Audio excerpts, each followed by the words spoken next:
नमः संस्कृताय। मेरा नाम गौरव गौतम। मैं आप सभी का स्वागत करता हूं आज के इस व्याकरण के वीडियो में। पिछले वीडियो में हमने बात की थी मुनित्रय महर्षि पाणिनि, कात्यायन और पतंजलि, इनकी व्याकरण संबंधी रचना और इनके समय के विषय में। आज हम बात करेंगे सूत्र और वार्तिक व इसका परिचय, और महाभाष्य को भी कवर करेंगे। उससे पहले मैं आप सभी से कहना चाहूँगा कि यदि आपने अभी तक इस चैनल को सब्सक्राइब नहीं किया है तो इस चैनल को सब्सक्राइब कर दें, जिससे कि आने वाली वीडियोस आप तक पहुँच सकें। तो सूत्र लक्षण, पहली बात की गई, सूत्र का क्या लक्षण होता है। तो कहते हैं अल्पाक्षरम असंदिग्धम सारवत विश्वतो मुखम अस्तो भवन मध्यम च सूत्रम सूत्र विदो विदो।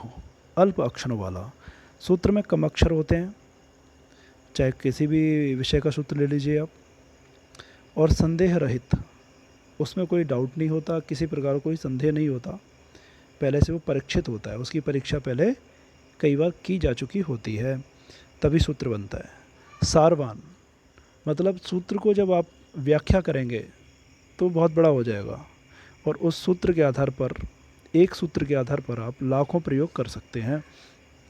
तो लेकिन सूत्र होगा अपने आप में छोटा ही, व्यापक रूप से प्रभावकारी। इसका तात्पर्य ये हुआ, चाहे मैथ हो, चाहे साइंस हो, चाहे संस्कृत ग्रामर हो, जहाँ भी, जैसे मान लीजिए संस्कृत में आपने कोई सूत्र पढ़ा संज्ञा प्रकरणम में या अचसंधि में, लेकिन उसकी आवश्यकता पड़ गई आपको अजंत पुरलिंग भुवादिगण में या कृदंत में, तो वह सूत्र वहाँ पे अपने आप स्वयं ही प्रविष्ट हो जाएगा। आगे कहते हैं खंडन रहित, और सूत्र का खंडन नहीं किया जा सकता है। ऐसा जो होगा, ऐसी जो पदावली होगी उसको सूत्र कहते हैं, और इस सूत्रों के आचार्य हैं महर्षि पाणिनि। दूसरे हैं हमारे सूत्रों के प्रकार।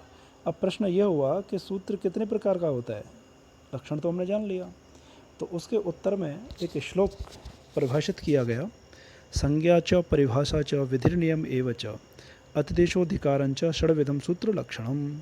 संज्ञा सूत्र जैसे वृद्धि राधैच, ये वृद्धि संज्ञा करने वाला सूत्र है। सुप्तिगंतम पदम, ये पद संज्ञा करने वाला। हलंत्यम, ये इत संज्ञा करता है। तो इस प्रकार के कुछ सूत्र होंगे जो केवल संज्ञा करेंगे, केवल नामकरण करेंगे। तीसरा प्रकार है आपका विधि सूत्र, जो विधान करते हैं, जैसे इको यणचे, इक के स्थान पर यण का विधान करता है। एचो यवा यावह, वो अयादि का विधान करते हैं एच के स्थान पर। चौथे सूत्र हैं नियम सूत्र। ये सूत्र ऐसे हैं जो कुछ नियम बनाते हैं, जैसे कृतद्धित समासश्च, कृदंत और तद्धितांत और समास की प्रातिपदिक संज्ञा होती है, ऐसा नियम इस सूत्र ने बनाया। पांचवा है अतिदेश, अतिदेश सूत्र, जैसे स्थानीय विदादेशो नल विधौ। तो ये जो कहते हैं अतिदेश सूत्र, कि जो चीज़ वह है नहीं लेकिन वैसा मान करके आप कार्य करिए, तो वैसा ज़बरदस्ती मनवाना, अतिक्रमण करके मनवाना, वह है अतिदेश सूत्र। अधिकार सूत्र, इनका अधिकार चलता है, जैसे पूर्वत्रा सिद्धम, तो सपाद सप्तध्यायी के तक इनका अधिकार चल रहा है।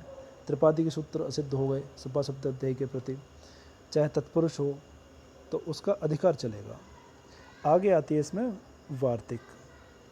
तो वार्तिक क्या है, इसके परिभाषित करते हुए कहा गया, उक्तानुक्त दुरुक्तानाम चिंता यत्र प्रवर्तते तम ग्रंथम वार्तिकम प्राहुर वार्तिकज्ञा मनुष्यणः।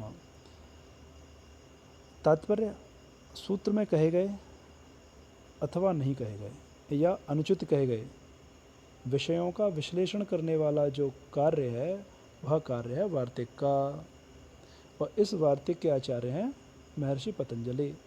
मान लीजिए कोई चीज़ सूत्र में कही गई है और अब ऐसा लगता है कि इसको थोड़ा सा और अच्छे ढंग से कहा जाए या इतना और जोड़ दिया जाए तो इसका अर्थ और अच्छा हो जाएगा, तो इस प्रकार का कार्य करने वाला कार्य है, होने वाला कार्य है वार्तिक के रूप में।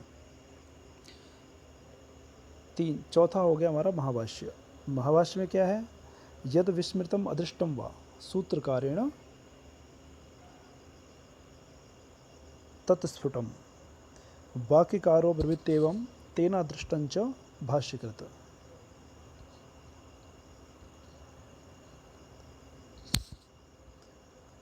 तो सूत्रकार पाणिनि द्वारा विस्मृत अथवा अदृष्ट विषय का स्पष्ट प्रतिपादन करते हैं वार्तिककार कात्यायन। लेकिन जो कमी वार्तिक में भी रह गई भाई 1% तो उसका भी जो उन्होंने स्पष्ट अदृष्ट विषय का जो विवेचन किया है वह कार्य किया है भाष्यकार पतंजलि ने अपने व्याकरण महाभाष्य में। तो ये तो थी आज की वीडियो। आने वाली वीडियो में बनाऊंगा लघु सिद्धांत कौमुदी कह लो या संस्कृत व्याकरण अध्ययनम कह लो, इसके मंगलाचरण पर और संज्ञा प्रकरण।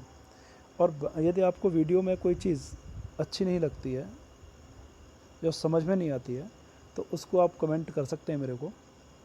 और वीडियो को लाइक करें, चैनल को सब्सक्राइब करें। नमः संस्कृताय।